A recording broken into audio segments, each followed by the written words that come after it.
What's up, Facebook, friends, family members? So discussion topic today, the light is kind of weird here on my phone. Maybe it's just in this room. It's not too dark, but we're going to be discussing Chiari malformation. I had a conversation with a mother this morning about her child and the potential on whether he could have a Chiari malformation. What's up, Instagram? I hope you guys are there. Ashley will try and stay tuned with or keep me in tune with any questions or comments there. Love seeing people on the Facebook Live already. So say hey, let me know who you are. If you guys need any quick questions there, run through this information. Just my thoughts on this condition, because I've treated several people with Chiari malformation. Basically what it is either a cerebellar enlargement or basically invagination of the cerebellum down into the brainstem, or the passageway where the brainstem would go through the foramen magnum down into sometimes into the level of C1, C2, the upper cervical spine. Normally the cerebellum shouldn't do that. Normally the brainstem should not go below the foramen magnum. That would be kind of like the base and bottom of the skull, where the skull sits right on top of Atlas. Atlas being the Greek god that held up the world. Greek gods never existed, but that was the myth, all right? And so that's why it's Atlas. Atlas is the bone that holds up your skull. That's why it's called the Atlas, as if your head is the world, and Atlas is the Greek god. So the foramen magnum is considered the mouth of God. That's where all information flows from your brain down your spinal cord out to every single organ system in your body. That's why chiropractic is so essential. All right, and I would have to say that it's extremely essential, but I would say that it takes more care when caring and taking care of individuals, especially children, with Chiari malformation. Chiari malformation, again, that can be that the brainstem, the brainstem and even the cerebellum go down below the foramen magnum, below the base of the skull. And that can be due to a skull, actual bony structural abnormality, kind of a flattening out of the bottom of the skull rather than dipping down to kind of cradle the cerebellum and the brainstem, but also it can come from abnormal cerebrospinal fluid flow. It can come from possible like cystic tumor growth within the inside the skull cavity, inside the skull, that would push down the brain or push the cerebellum down into the foramen or through the foramen magnum. It can also be from nutrient deficiencies and abnormal growth and spina bifida.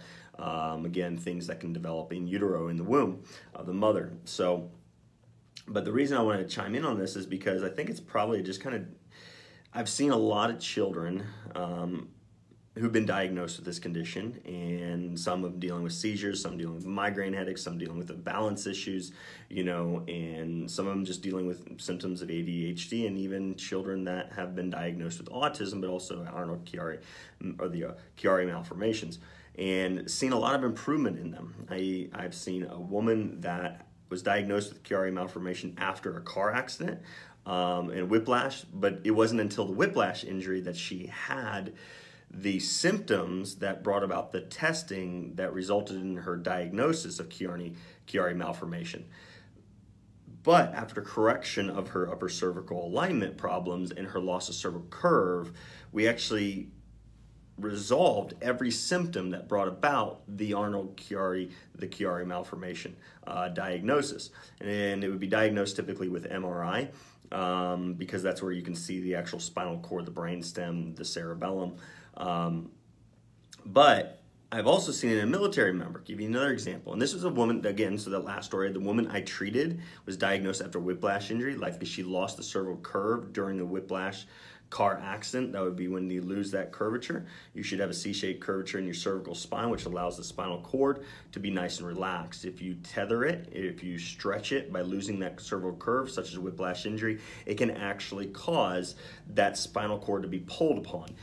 Usually it's going to result primarily in a flattening out of the spinal cord, much like if you put your fingers in a Chinese finger trap and you stretch it, that tube flattens out. And that's what can happen to the spinal cord during a loss of cervical curve.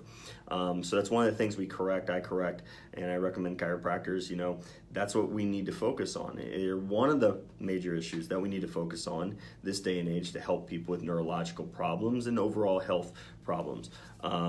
But that would, in essence, be a possibility that it's pulling on the spinal cord so much that it would pull the brainstem down below or right to the foramen magnum, possibly into C1. That being said, the correction of the cervical curve, the correction of the upper cervical alignment problems have resulted in resolution.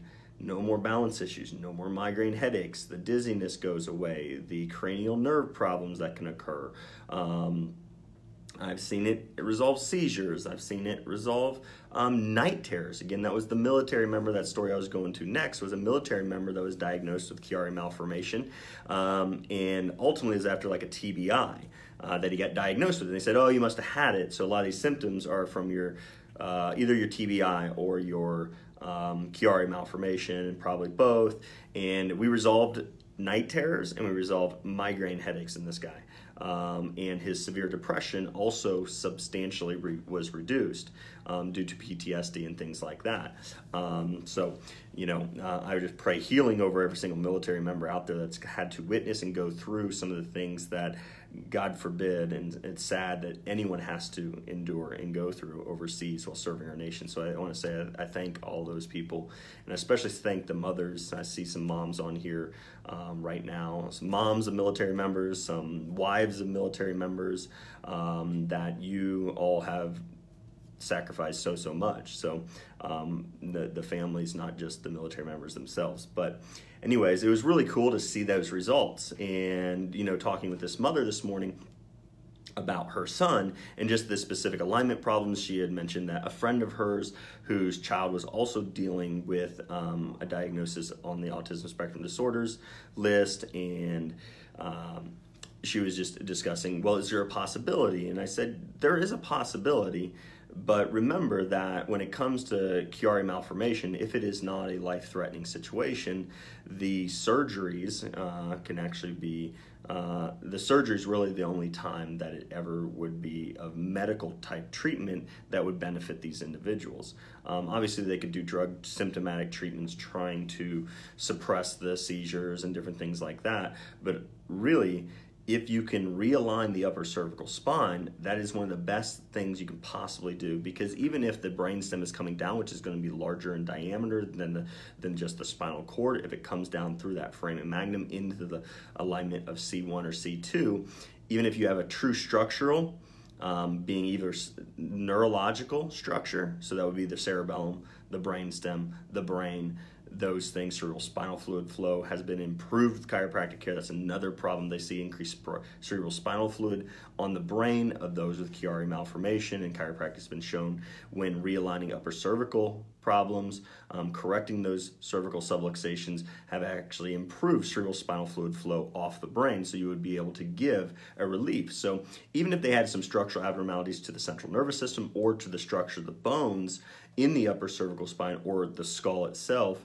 realignment or best alignment of those structures, of those individual segments of your spine, your skull, your atlas, your C2 especially, or improvements in the cervical curve, would result in a improvement in a reduction in the amount of stress or pressure on those structures, on those neural structures, the cerebellum, the brainstem, or the spinal cord. Now, I know the woman that came into me after whiplash injury, referred by friends, was told, you don't want to ever get a chiropractic adjustment now that you've been diagnosed with Chiari malformation. And to me, that's sad. It's really, really sad, because they'll go and take a knife and chisel and take away bone and all that stuff and say that's less severe and less dangerous than a specific upper cervical chiropractic adjustment. And that's where I would say is probably the best place. There's lots of chiropractors that are doing pain-based care on up to neurological care. And there could be a neurological benefit to a chiropractic adjustment in a pain-based clinic, and there could be neurological and pain-based resolution of pain in a chiropractor's office who's dealing more with neurological problems. But more specificity to that upper cervical spine, I feel is ultimately going to bring about better results for those kiddos, for those individuals dealing with this type of condition, whether it be a true structural condition or structural condition in terms of the formation, the birth and development of the structure of the skull, or the actual neural structures, the central nervous system structures. So an interesting thing, I pulled up NIH here on Chiari malformation, and so here are a bunch of symptoms that are typical: neck pain, hearing and balance problems, muscle weakness, numbness, dizziness, difficulty swallowing or speaking, vomiting, ringing or buzzing in the ears, curvature of the spine, scoliosis, which, yes, Chiari malformation could cause scoliosis, but also scoliosis and a kyphosis of the cervical spine especially can cause that spinal cord to be pulled down into the foramen magnum, thus a kyphotic cervical spine or reverse cervical curve or loss of cervical curve, depending on the neural structure development, depending on the spinal structure development. Those curvatures are associated. They think maybe they can be caused, and I would agree that Chiari malformation, if in true developmental stage, Chiari type 1 malformations of central nervous system cerebellum, can throw off our balance proprioceptive centers, thus throwing the spine out of alignment, because the body, the cerebellum, the coordinating system of our positioning sensors and our muscles, coordinating our muscles to keep us in alignment, keep us upright, keep us in good posture, could be thrown off because of that malformation. But also scoliosis itself, traumatic, whiplash injuries, traumatic, those types of things can cause a structural alignment problem in the spine that can result in what would appear to be Chiari malformation, but it's not a true malformation of the central nervous system and not a true malformation, improper formation of the brain or the structure of the brain, cerebellum, spinal cord, or the skull and bony structures. But the bones could be out of alignment. Therefore, it's a global structural problem with maybe the cervical spine or the upper cervical vertebra. Even the C1 being attached to the spinal cord can actually be rotated and cause a dural tension. And it's like if you put a balloon inside of a plastic bag and you twist that bag, you're going to cause a compressive force around the brain and around the balloon in that instance, but that's what would happen to the brain. And if you can relieve that rotation, if you can correct that rotation with an adjustment, being very specific, obviously, with the upper cervical spine, you're ultimately going to lead to improvements in those with a true structural Chiari malformation, and those being, I would call it, wrongfully diagnosed with Chiari malformation. And I'm not going to say that every one of my patients that I've treated, such as the military member or the whiplash patient, that even though symptoms all resolved through correction of their spine, I'm not going to say that we didn't do re-MRIs and check if the brainstem had gone up. You know what? The fact that the patient wasn't having night terrors, the fact that the patient's depression level had significantly declined, the fact that this guy was literally the military member, one of the days he came in, he was like, "Doc, I got to tell you something hilarious, but awesome." And I'm like, "Okay, cool, tell it." And he goes, "Dude, I had a dream last night that I went to school in my underwear." And I'm like, "That's cool?" He's like, "Yeah, you have no idea. That is one of the first dreams. That is like the first dream in over 8 years that wasn't me killing people." And I literally was like, "Oh, yeah, that is kind of cool." So a military member dealing with a TBI, being diagnosed Chiari malformation, PTSD, severe depression, all these things. I started adjusting his upper cervical spine because he lost the entire curvature of his neck and he had major subluxations in the upper cervical spine. Correction of that. The man has a dream about being in his underwear, going to school in his underwear. And he thinks it's cool. That was one of my worst nightmares as a kid, was going to school in my underwear. I think raise your hand, give me a thumbs up if you had the nightmare dreams of going to school in your underwear. Anybody else? Yeah. It was very traumatic for me. Thinking, oh my God, I'm in my boxer shorts. What do I do?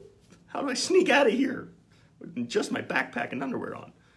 But it was really cool to see that kind of thing. So we didn't. So I don't know whether it's a true one or a false one. But either way, I know people, and I know I've treated children that have had seizures and less seizures upon correction of their upper cervical spine, because you're relieving tension and pressure on the brainstem, relieving dural tension, that dura matter that surrounds the spinal cord that encases the central nervous system as well as the cerebral spinal fluid, which that's another problem with Chiari malformation, is improper or not enough flow of the cerebral spinal fluid off the brain, thus building up pressure and causing neurological harm from that. So that being said, man, how many people could be helped? And again, Chiari malformation going on beyond scoliosis, but insomnia, sleep problems, depression, problems with hand coordination or fine motor skills, usually in the more severe forms. But again, associated conditions would be spinal curvatures or kyphosis. They literally mention the things that once corrected, almost every time I've treated somebody that has been diagnosed with Chiari malformation, upon correction of those spinal curvatures or kyphosis, especially the cervical spine, you see reductions in all the symptoms that I just listed off as symptoms, the NIH, National Institute of Health, that are mentioned as the symptoms of Chiari malformation. But if you read it, there's no real treatment except for surgery or symptomatic treatment, medications for their migraines or their medications for their try and help their dizziness, or hearing aids, or surgery to actually change any of the bony structural things. They can't do any surgery to change the neural structures, like the cerebellum if it's enlarged or something like that. So, but yeah, I hope that made sense to people. Hopefully it helps people. I actually pulled up another couple studies, Chiari malformation, one in autism spectrum disorders, an unrecognized coexistence. So I haven't read that yet. I just kind of read through the abstract quick, and another one of a case study of, and I was like, I literally thought to myself, man, Chiari malformation, that should totally be like something that would increase the odds of development of autism and ADHD and things like that, because those are often symptoms and diagnoses these kids get. And then also they're given that Chiari malformation diagnosis. But again, I'm saying that these kiddos, these people get well when you can relieve the pressure on the brainstem through a correction. And how much more important would it be for somebody with Chiari malformation to have proper alignment of their upper cervical spine? Because if they have a malformation plus a misalignment, leaving that misalignment alone and not correcting ultimately would lead to long-term worse chronic health problems, because they have accumulative pressure from both the malformation and the improper alignment. And correction of the alignment and making sure that if things are enlarged and the spacing is malformed for the foramen magnum, well, then you better make sure that's in the best alignment possible. That's the way I see it. So that's what I kind of wanted to get across to people here today. Hopefully that little rant on this subject did well for people, and maybe it'll help a few kiddos out there and maybe some adults as well. So curious to hear what you say, since several in my family have been diagnosed with it. Katie, well, I hope that has helped you. So, a lot of the symptoms, and I'm not saying that it's going to be cured, and I'm not saying that I can... If it's a true Chiari malformation, where it's a true bony structural abnormal development of the base of the skull, I'm not going to change the base of the skull structure, but if I better align the upper cervical spine, relieve tension on the spinal cord, well, then it's going to relax that spinal cord. It's not going to be pulling down on the brainstem, pulling down on the cerebellum or the brain. It's in upper cervical alignment would also then allow for better cerebral spinal fluid flow in probably a large subset of the population, probably not 100%. It's not a 100% silver bullet. Everybody's going to see massive improvements, but if they can be, you know what? It made a world of difference for the patients that I've treated. So, checking questions here. Ashley, any questions on Instagram? How are you able to correct it? So Katie, that's what I was talking about. Hopefully I went through that it's a correction of the alignment, not a true connection if there is a true structural skull malformation or central nervous system malformation. Coincidence, have a friend suffering from severe concussion from a car accident. Yeah, the concussion syndrome and those things from whiplash injuries, chiropractic has amazing beneficial effects for people with TBI and concussion syndrome. I'm telling you, I've had a guy, a military member came in with concussion syndrome and TBI, and literally told this is stuff he'd deal with for the rest of his life because his brain was damaged from the TBI and the concussions during the military service. And he's on 8 medications, severe depression, migraine headaches every single day of his life, other functional problems as a man. But guess what? He's off all his drugs. And all I did was correct his upper cervical spine. That's all I did. Well, more than that. I adjusted his lower back, adjusted any misalignment or improper biomechanics of the spine. Correction was made, and guess what? The man's off all his drugs, and he's happy as a lark. I don't know why everybody, why they say that, why is it saying, is a lark that really happy? I would love to see a lark in real life to see how happy they are. Everyone's just agreeing with you on Facebook or Instagram. Everybody's just agreeing on Facebook or on Instagram. Cool. I get SOT, SOT is a chiropractic technique. Courtly is chiming in here, and it's a sacro-occipital technique.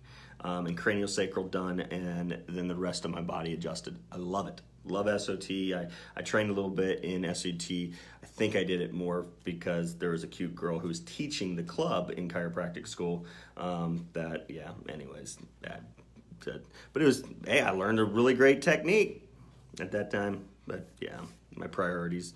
But now I have a wonderful wife, wonderful kids, everything like that, and love the education that I got through chiropractic school. SOT is a great technique, but they look specifically at this sacrum, so that would be like your tailbone, like sit bone, you could say, and then ultimately the occiput, that would be the skull alignment. They really hone in on those two, and I really do agree with that scientific philosophy and foundation of this. The head position drives the positioning of the rest of the spine, and the position of your sacrum, your base of your spine, is going to drive the position of the middle of the spine. So fixing upper cervical and fixing lower back and sacrum and pelvis alignment makes a huge difference in alignment problems that are through the thoracic spine, through the middle of the spine. So great technique.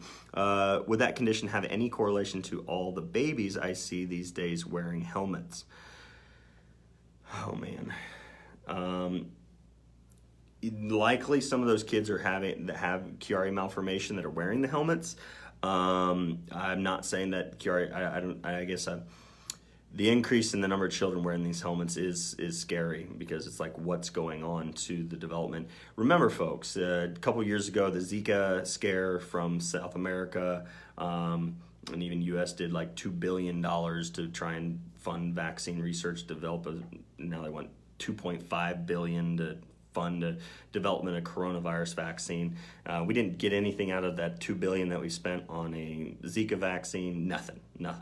And it's sad, because when you study, I even did a video back then on it. The fact that the U.S. had one of the highest rates, I believe it was the highest rate of microcephaly, brain structural abnormalities, higher in the U.S. than South America or anywhere else. So it's like 150 to 200 cases. They freaked out in South America, and they thought, well, Zika is going to devastate all these babies. And yet America was diagnosing 29,000 babies every year. 29,000. And that study, I think, was published many years ago.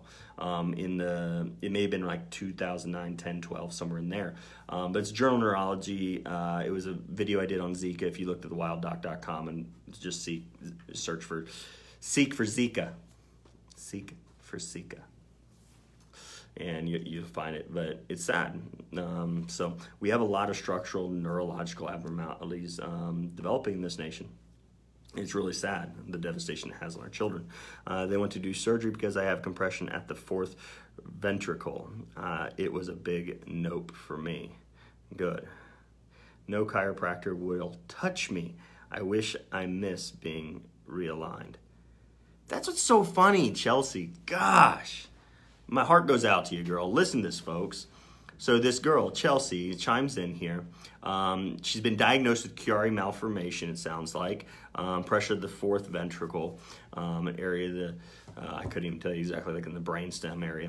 But nope, she didn't want to do surgery, but now no chiropractor will touch her. She says, I wish I miss being realigned. So she was realigned when they didn't know she had Chiari malformation. So if she has Chiari malformation, they were adjusting her and she was benefiting from chiropractic adjustment. Hey, chiropractors, wake up. This actually infuriates me, and I'm going to yell at some chiropractors right now. You were adjusting the woman and helping her before she was diagnosed with Chiari malformation, and now you don't want to touch her anymore. See, chiropractors who sit there and say, you went through a spinal surgery. I literally adjusted a man who had a broken neck. You want to know what I told that man? This military member? that was literally blown up. You know what I told him beforehand, because nobody else would try and help him? I said, sir, I will help you if you will let me. I will do everything I can to help you.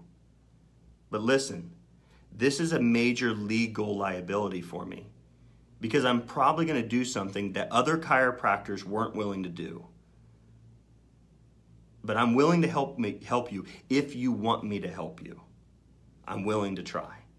And I told him, I'm going to do it as gently as I possibly can, the first few adjustments. I'm going to try and help you. But I do understand that if you have a broken neck and other chiropractors have refused to try to help you, if I try and help you and something bad happens to you, it's going to be a nice and simple lawsuit. I understand that. But this is ridiculous. This woman, Chelsea, I'm sorry that they literally can't think about the fact that you were getting realigned before the diagnosis of Chiari malformation, and now they won't realign you. Keep seeking a chiropractor that's willing to try to help you. That's all I can say. All right, sorry for the frustration. Have you dealt with kids with this causing hearing loss, pressure on the auditory nerve? So specifically in my clinic, I have not had to treat a child with auditory loss, so hearing loss. That's not one of the symptoms that has been diagnosed or happening in a child that I personally have treated, so I can't say that I have. I have seen military members restore hearing. I've seen a woman who was deaf in her left ear for like 3 years plus and restored hearing. The first chiropractic adjustment really was a man restoring his hearing from that chiropractic adjustment. Is it safe for someone who has had the surgery for Chiari to still have chiropractic care? I have adjusted somebody who's had the surgery. I personally have.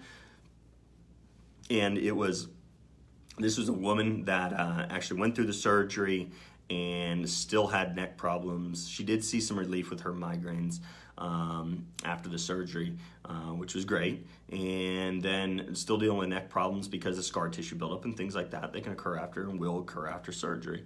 So her neurologist was like, you shouldn't get adjusted. So at first during treatment, we didn't adjust the cervical spine, upper cervical. We adjusted the lower cervical spine. So we adjusted away from where the surgery had been done. And then over time, she was like, I'm comfortable, because she got rid of the migraines, but she still had headaches. And I felt like when I would move closer and be like, okay, I'm going to adjust C3, C2, those regions, and I would adjust with less force, that type of thing. 3 minutes left. Till we're opening the doors. Yeah. Okay, so we have about 3 more minutes, and I'll probably talk right up until we don't have anything else, right? Mm-hmm. Okay, so nothing I got to prep for. But yeah, so I've treated one woman with the surgery, post-surgery, and even after treatment, she actually went back to her neurologist, and the neurologist was actually pleasantly surprised that she had found benefit under my care, and he was kind of encouraging her not to see anybody else. Not that I'm saying that, but I'm just saying it takes somebody willing to, because I'm like, when the possibility is in the palm of your hands, in the fingertips of a chiropractor to try and help somebody, just try to help somebody and have that conversation. My mom was turned away from chiropractors back home because she had such a severe compression fracture in her thoracic spine from a car accident, because they're afraid. And I understand that and I can't blame, there's a frustration there, and I guess I should back up and almost apologize to chiropractors who have that fear of losing, being sued, having a lawsuit against them, having to go through that crap.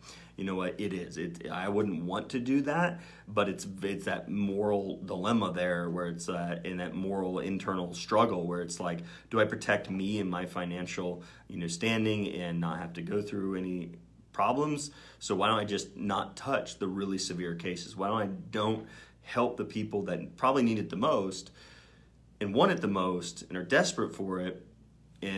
But that's the way I function, is just, hey, I'm going to help you if you're willing to allow me to help you. And if you're here and you want me to help you, I'm going to lay it out for you that there is risks to this, but I am going to do everything I possibly can within my power to reduce those risks. And it might mean I'm going to adjust you so soft, you're not going to see a benefit from it the first few times. that we will build up learning and feeling and observing the tolerance and movement of your spine and your body. So we hit up this last one here. Jackie Moore, she has a question about her child who has seizures. About seizures? Mm-hmm. What about a child? And somebody asked about finding a chiropractor. I'm now 52. Please, you know, there's lots of great chiropractors out there. You know, I've worked with several organizations over the years. Now I'm working with The Wellness Way. I really like those docs. I really like their approach, their perspective on health. I love the fact that they use God's medicines. That's one of the reasons I'm a part of that organization. So, and I get to communicate with those Wellness Way docs regularly. And I have friends from all over the U.S. So we do our best to try and help people find good chiropractors, but it really takes some. We're human beings. I had another conversation today with another patient about the fact that it's like, what stinks about chiropractic care, this girl was seeing another chiropractor, and oddly enough, this is a buddy of mine, and I get adjusted by him, and I love his adjustments here in town. And I'll throw his name out there because I guess it would feel bad if, you know, talking about Matt Good, okay? He's a great chiropractor. He adjusts well, but it depends on the technique and things like that. He refers me people with car accidents and things like that who need x-rays, you know? I've gotten adjusted by him, and I love getting adjusted by him. He does a really good adjustment for me. You know, but I've seen patients that have seen him. I've seen patients that... And I've had patients leave me because I might be too forceful. I wish they would, you know, now I really am thorough in telling patients, like, I've got to learn your body. I've got to learn how your body responds to an adjustment. And your body might tolerate and benefit more from a more forceful adjustment that creates more mobility. And then I have patients that I literally put pressure on the vertebra. I don't even go for an audible. I don't even go for a force that's going to create that pop or click sound. Or I might just use instrument adjustments on some patients. It depends on their age, it depends on their frailty or their strength or their muscle mass. I mean, I've got guys I can't even get my arms around if this guy's like football player. Like, this guy belongs in the Tennessee Titans team, or the Bengals, actually. That's where he belongs, because I think this guy would be a great player. But hopefully that makes sense. So it's tough. It's trial and error. You got to find. We're all human beings. I'm a human being. So the reality is, Matt's different. You know, other docs here in town, Laura, everybody, you know, all these different chiropractors, we're different. So, and we're all blessed by God in different ways. So ultimately, we may have a little bit different techniques and ways we do our adjustments, those types of a perspective and perception of the alignment, different set of eyes. So that's the uniqueness of chiropractic, but the laying on of hands from a human being to treat and help another human being has a healing effect in and of itself. So that compassion to help somebody else coming from a human being, not just a drug, not just a pill from a pill bottle. So what about a child who has seizures? I'm at my wit's end and trying to find a solution to my 2-year-old seizures that he has sometimes. They are random and not on medication. So what I would say,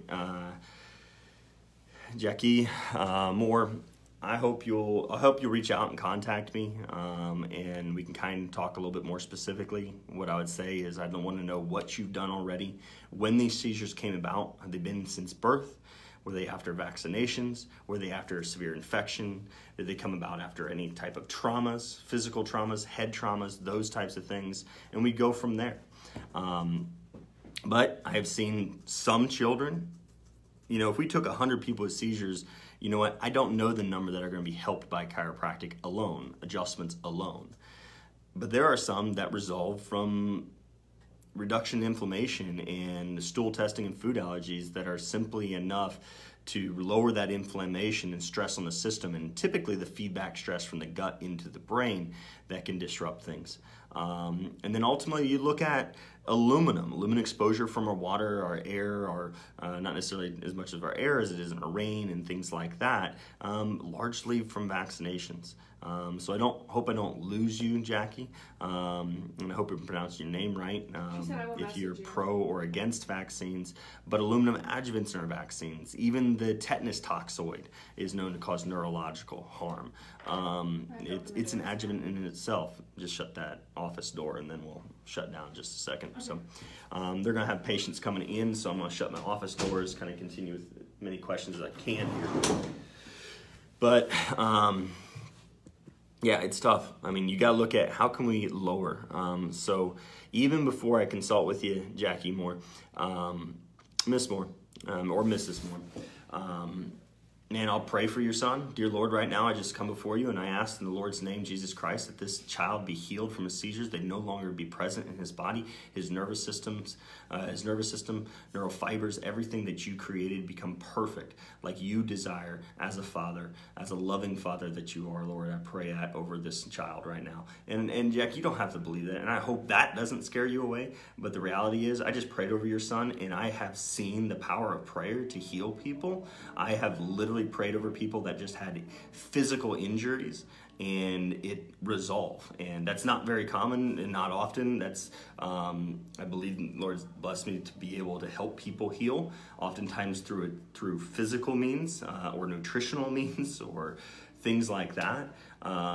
Prayer is one of the things that I shouldn't back away from and shy away from. So that was just kind of that was just something that in my spirit I felt like I wanted to do there. But from there, I mean, I would want to, if you live locally, I'd want to check his spine. If you live locally, or if you don't, we don't have to. I would want you to seek out a great upper cervical chiropractor to see if they could evaluate your child and see if they could help. I believe it was. Yeah, it's a son, he. So I would hope that could help. And from there, then I would want to do evaluation. We can do neurotransmitter testing. We can do inflammatory testing and things like that to try and discover what's going on. How can we support his body? How can we support the natural development and regulation of his neurotransmitters? Some things that have been used for seizures, with not being specific to the different types of seizures, but seizures in general, is ketogenic diets. Basically almost like it's a diabetes of the brain. The brain can't utilize and doesn't have sensitivity to glucose. So then there's a problem in the brain. The brain can't function well. So seizures can come back from that. So a lot of times ketogenic diet can be really, really beneficial for that. And sometimes ketogenic diet improves the myelin generation. Myelin sheath, healthy fats can help in insulating the nerve fibers and central nervous system, leading to a resolution of seizures through the healing of the central nervous system in that myelin sheath. That doesn't allow for the short circuiting and the basically the short circuiting of your nervous system. So ketogenic diet's one. Definitely be looking into CBD and hemp oil, those types of things. Again, the Wellness Way has great hemp oil. I typically will even carry some local suppliers and makers of hemp oil here. I like to support local as well as the company that I work with. But if you wanted to, and the reality is, like I just consulted with a patient today and I went through the things that she was taking for different health issues that she was dealing with. And like I asked her, I was like, so with anxiety, are you seeing improvements and a beneficial effect through the herbs that you're taking now, the supplements like CBD? Don't change it. Like I wouldn't be like, oh, you're on a CBD, I carry a CBD. Why don't you, as soon as you're out of that bottle, try mine? If you are getting benefit from that, keep doing it, all right? Now, one thing that stinks about hemp oils, CBDs at times, is sometimes you have different growing environments, and you will ultimately have a supplier or a manufacturer that's literally bottling CBD oil that they purchase, and sometimes it's a meshing multiple different plants from many different farmers, and the growing environment of those various plants can actually dictate and determine the compound ratio of CBD, CBG, I believe there's all these CBs, and THCs. So these ratios can make a difference. So that's why when it comes down to it, you almost have to find a plant strain that makes a difference for you. And sometimes you got to switch even after you find one. My daughter has Chiari malformation. She has later found out she had Lyme's disease and brain inflammation from the Lyme, aka PANS. Treating the Lyme and PANS made the Chiari resolve. Her neurologist said she had never seen Chiari resolve. Wow. Well, if the brain's inflamed, what happens with inflammation? Swelling. So guess what? The structures are going to enlarge, and it's going to push somewhere. And it's going to push out the hole, the only hole it can really get out of, and that would be the foramen magnum. So that's awesome, Jamie. Thank you for sharing that testimony of healing Lyme and PANS and the resolution of Chiari malformation through the resolution of inflammation on the brain. Thank you. Prayers are always a strong and powerful thing. I live in North Dakota. Let me come out there and do a little pheasant hunting. If you can get me out there, I will adjust your kiddo for free. I probably shouldn't have said that. No, I won't, because I can't, don't have a license in North Dakota. But I could lay my hands on your child and pray over them in North Dakota, and that I can do without a license. But I can't adjust them without a license in North Dakota. But North Dakota, I'd definitely love to come there and do some pheasant hunting.